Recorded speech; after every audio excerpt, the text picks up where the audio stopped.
વિશ્વામિત્રી નદી આપણી વિરાસત છે, જેની જાળવણી પાલિકાનું પામર તંત્ર કરી શકતું નથી. પરિણામે હવે નવનાથ કાવડ યાત્રા સમિતિ જેવા સંગઠનો સફાઈનું કામ કરી રહ્યા છે. સફાઈ માટે સેવા સદને મશીન આપ્યું તો માટીના ઢગલાઓ નીચેથી વિરાસત સમા ઓવારા મળી આવ્યા. આપણી એક ધરોહર છે વિશ્વામિત્રી નદી. કહેવાય છે કે હજારો વર્ષ પૂર્વે વિશ્વામિત્ર મુનિએ અહીંયા જ બેસીને તપ કર્યું હતું. એ વિશ્વામિત્રની વિશ્વામિત્રી હવે ગટર ગંગા બની ચૂકી છે.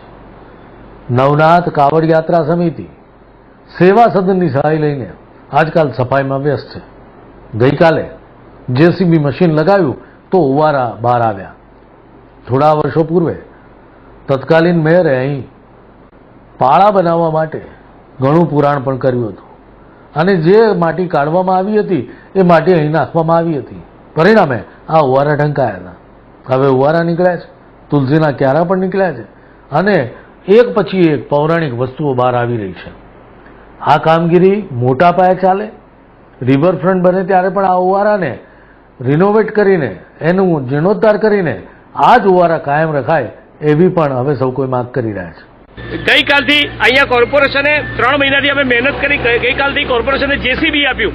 એના કારણે એક દિવસની અંદર 6 સમાધિ જૂની હજારો વર્ષ પુરાની સમાધિઓ એ નીકળી છે. એના પર તુલસી ક્યારા બનેલા છે એ પણ આપણી સામે સ્પષ્ટ દેખાઈ રહ્યું છે. આ વિશ્વામિત્રીનો કામનાથનો જે ઓવારો છે એ બનારસનો વારાણસીનો જે ઘાટ છે એના સમકક્ષ ઘાટ છે. અને કાળઝાળ ગરમીમાં પણ આજે વિશ્વામિત્રીના નવસર્જનનું કામ જારી રહ્યું.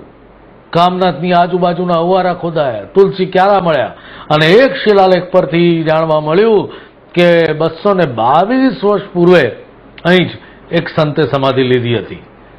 વિશ્વ વિરાસત દિવસે આજે 2 સૈકા જૂની એક સમાધિ મળતા સૌ રાજી થયા.